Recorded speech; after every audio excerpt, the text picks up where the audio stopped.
ቢስሚላህ አልሐምዱሊላህ ሰላቱ ወሰላሙ አላ ረሱሊላህ ወአላ አሊሂ ወሰህቢሂ ወመንዋላ። ውድና የተከበራችሁ ወንድም እህቶች ሰላም አለይኩም ወረሕመቱላሂ ወበረካቱ። ዛሬም በዋህይ ቀጣይ ክፍል ድጋሚ ተገናኝተናል። ዛሬም የምናየው የሙሳን እናት የዋህይ አይነት ይሆናል ማለት ነው። አላህ ሱብሓነሁ ወተዓላ ይህንን የዋህይ አይነት በሱረቱል ቀሶስ እና በሱረቱል ጧሃ ገልጾልናል። በሱረቱል ቀሶስ ላይ ያለውን ጀምረን ለማየት እንቃኛለን ማለት ነው። አላህ ሱብሓነሁ ወተዓላ ምን ይላል በዚህ አንቀጽ? ወደ ሙሳም እናት አጥቢው፣ በእርሱም ላይ በፈራሽ ጊዜ በባህር ውስጥ ጣዩ፣ አትፍሪም አትዘኝም፣ እኛ ወደ አንቺ መላሾችና ከመልእክተኞችም አድራጊዎቹ ነንና ማለትን አመላከትን። አመላከትን ለሚለው ቃል የገባው አውሐይና የሚለው ነው። አውሐይና ምን ሆነ? አመላከትን ሆነ። አመላከትን የሚለው ምን ማለት ነው ተብሎ ጥያቄ ከተነሳ ይህንን የሚያብራራለን ሱረቱ ጧሃ ላይ ያለው ይሆናል ማለት ነው።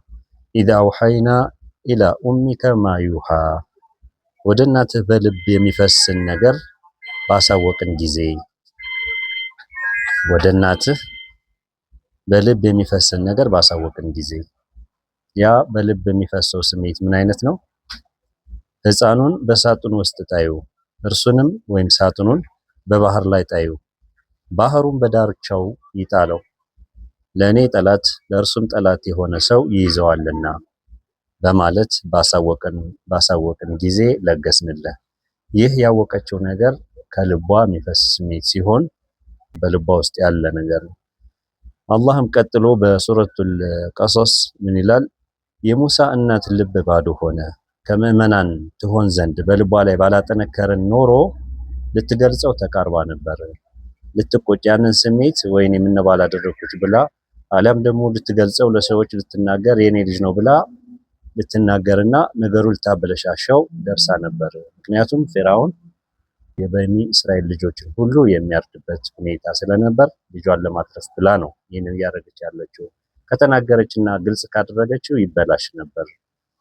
እናም አላህ ከምዕመናን ትሆን ዘንድ ባላጠነከርናት ኖሮ ልታበላሸው ልትገልጸው ቀርባ ነበር። ምዕመናን ማለት ነው በሌላ ጊዜ የምናየው ይሆናል ማለት ነው ኢንሻአላህ።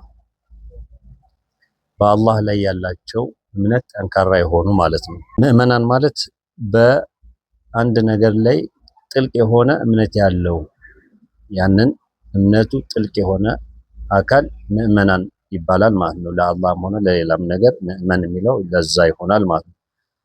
አላህ ሱብሓነሁ ወተዓላ ቀጥሎ ያንን እምነቷን የሚያጠነክርላትን ነገር እንዳደረገች ይነግረናል። ምን አለች?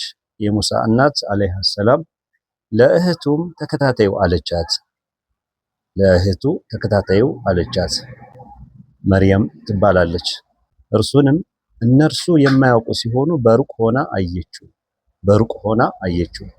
እዚህ ጋር ሁለት አይነት ትርጉም ይሰጣል። አንደኛ ሙሳን ተከታታይ ስትላት ሙሳ በአይኗ የሚታይ በሩቅ ቅርበት የሚታይ እና ራሷን ደግሞ ደብቃ የምትከታተልበት ሁኔታ ነው። ሁለተኛው ግን ስውር የሆነው ነው። ሰዎች ልጁን በሚከታተሉበት ሰዓት እሷም አብራ ልክ ከሰዎች ራሷን ሩቅ ሆና አየችው። ለዛም ነው ልክ ይህ ልጅ ሄዶ ፊርዓውን ቤት ሲገባ ምን ተከሰተ? አንቀጹ ጋር አብረን እንድንሄድ አላህ ምን ይላል ቀጥሎ? ወአልቀይቱ ዐለይከ መሐበተ ሚኒ፣ በአንተ ላይ ከኔ የሆነን ፍቅር አደረኩብህ። ሰዎች ሁሉ ሲያዩ ይህንን ህፃን ልጅ በፍቅር እንዲንገበገቡ አደረጋቸው። ያኔ የሙሳ ፊት በሚታይ ሰዓት ሁሉም ፊርዓውንን ጨምሮ የኔ ነው ማለት ያዙ ማለት ነው።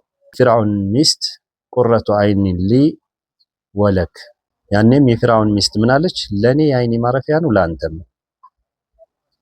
ብላ እሱንም አሳምና ከዛም ያጠባላቸው ሰው መፈለግ ጀመሩ ማለት ነው። ያኔ አንቀጹ ይቀጥላል። ወደ እናቱ ከመመለሱ በፊት አጥቢዎችን መጥባትን በእርሱ ላይ እርም አደረግን። ማንም ቢመጣ ሙሳ አልጠባም አሉ። የቅድሙን አንቀጽ የሚያብራራልን የበለጠ ይህኛው ቀጥሎ ያለው ነው ማለት ነው። እህቱ ምናለች? ይሄኔ እንግዲህ ከሰዎች ጋር በሩቅ ሆና ገብታለች ከልጁ ጋር ከወንድሟ ጋር አብራ ገብታለች፣ ራሷን አርቃ ማለት ነው። ከገባች በኋላ ፊርዓውን ቤት ያለውን ነገር እያየች ነው። ምን አለች? ወዲያውኑ ለእናንተ የሚያሳድጉላችሁን እነርሱም ለእርሱ ቅን አገልጋዮች የሆኑ ቤተሰቦች ላመላክታችሁን አለችም። ቅድም በሩቅ ሆና ነበር የምትከታተለው፣ አሁን ደግሞ በሩቅ ሆና ጠቆመች ማለት ነው። የሚያሳድጉላችሁ እንግዲህ እህት አንድ አሳዳጊ ነች ከእናት ጋር ማለት ነው። ራሷ እህት አሳዳጊ ሆና እያለ እሷ ጠባቂ ሆና እያለ እሷ ነች እየጠበቀችው የት እየገባ እንደሆነ እያየችው ያለችው ከእናቷ በኋላ ማለት ነው። አሁን ደግሞ ፊርዓውን ቤት ሆና ጠቋሚ ሆነች። ግን ስትጠቁም ከቤተሰብ ራሷን አራቀች ማለት ነው።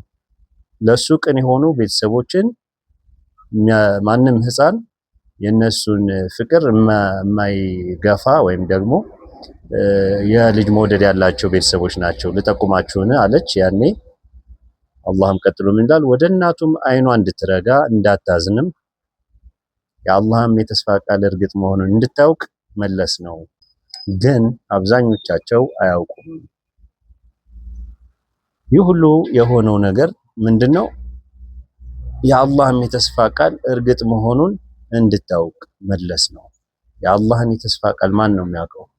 እናቲቱ ማለት ነው። ያ የተገባላት ቃል ወአውሐይቱ፣ ይህ ሁሉ ነገር የሆነው ዝም ብላ ከራሷ ስሜት የመሰላትን ደስ አለኝ ብላ ተነስታ ያደረገችው ነገር ሳይሆን በህፃን ላይ የመጨከን ፍላጎት ኖሯት በልጇ ላይ ጨካኝ ሆና ምናምን ሳይሆን አላህ ያዘዛት ነገር ሆኖ ነው። ልጇን ለማትረፍ በኒ እስራኤል ያኔ ይደርስባቸው የነበረውን ግፍ ለማሳለፍና አላህ ቃል የገባላትን ነገር ያደርግልኛል ብላ በአላህ ላይ የነበራት እምነት ጠንካራ ስለነበር ልጁን እየተከፈላት በእነሱ በራሳቸው ወጪ የራሳችን ልጅ ይሆናል ብለው ለእናቷ ሰጧት።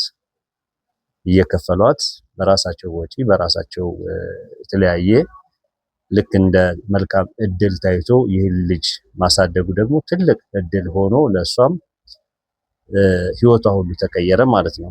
እንግዲህ ሙሳ አለይሂ ሰላም እስከ አድገው ከግብጽ እስከሚወጡ ድረስ ማለት ነው።